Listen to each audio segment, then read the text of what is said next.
Connecting Spot ViBE coming to you live. We are at 6 Acres Bed and Breakfast, of course. I am your host, Edward Williams. You do not see me, obviously.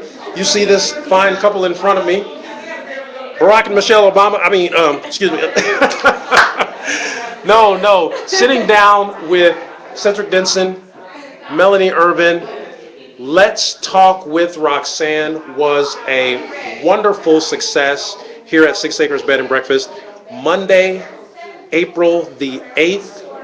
What do you have, guys, to say for yourself? Well, Melanie organized an awesome event tonight.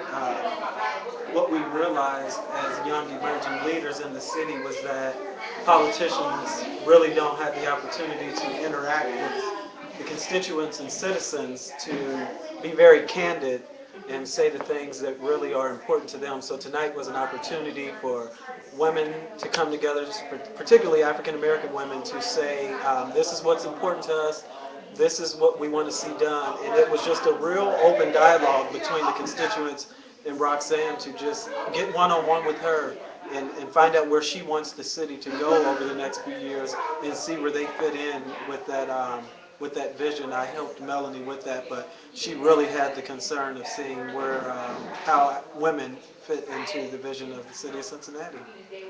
Absolutely so, absolutely. And I think it's very important.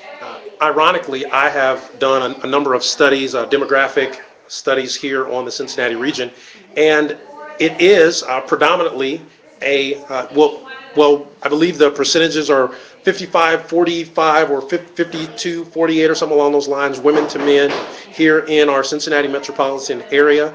In addition to the city of Cincinnati quickly becoming a majority minority marketplace, the perspective and the interests of minorities, particularly African American, and women, not only business owners but also in the community, is increasingly important. So Cedric brought up a very good point.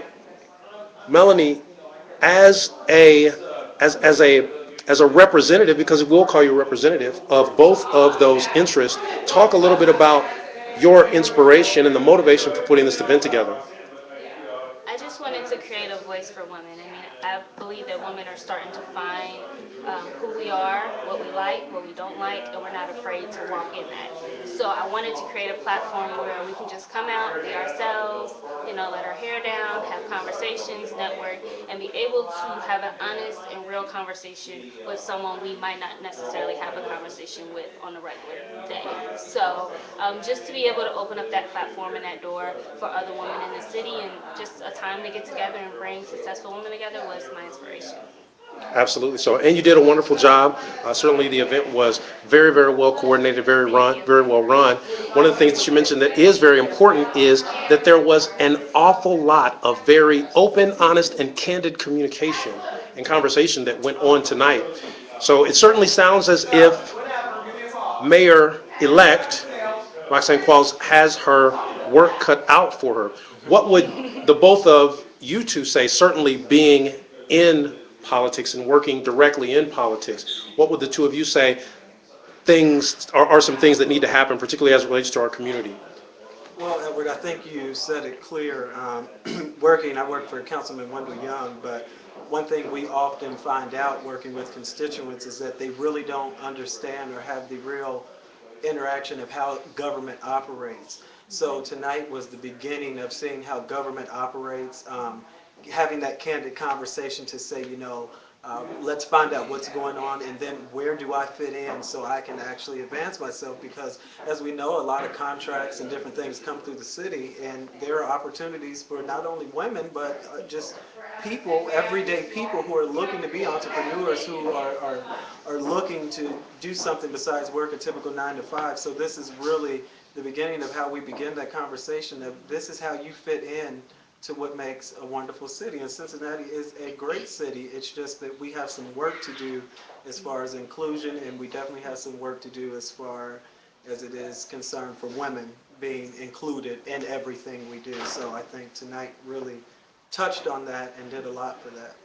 Communication is key as well. I mean, you have to have clear communication on both sides. So if you're in a relationship with somebody, I mean, you have to understand and know what that person needs to be able to satisfy them. So it's the same thing with politicians or anything that you're a part of. You need to understand what the expectations are and the wants of the opposite party is. So just to reiterate what Cedric said, you just need to open up that door and create a platform for it.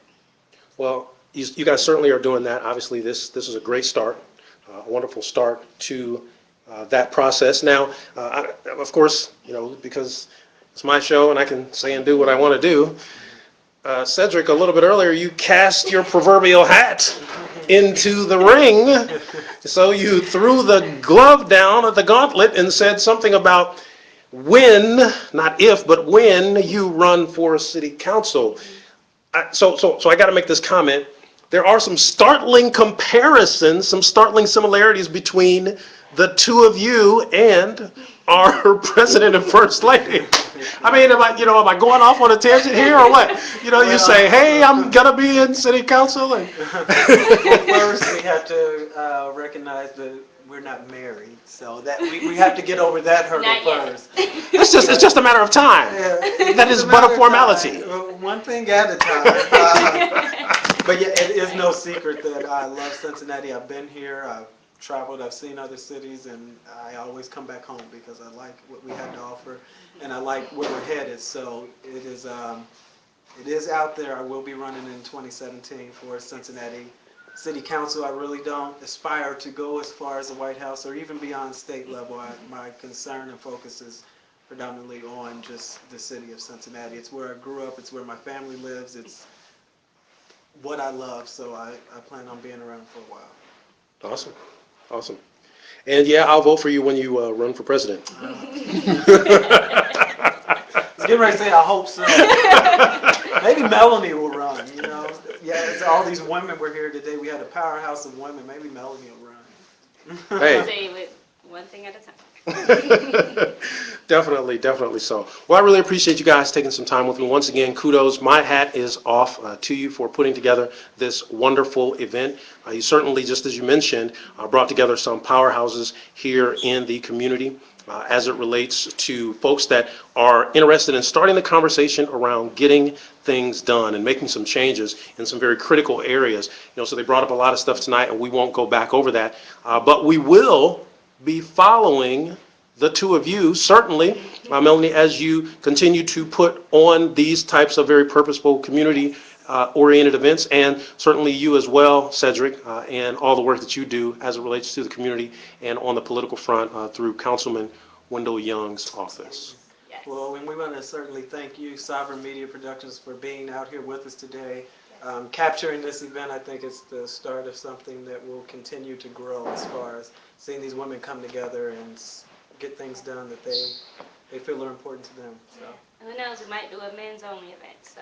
Hey, okay, all right. Just so happened that I'm a man, I might be able to come to that event and have a good time. All right, thank you. Yes, thank you guys so much. Once again, Ed Williams signing off. Connecting Spot ViBE broadcast out here at 6 Acres Bed and Breakfast.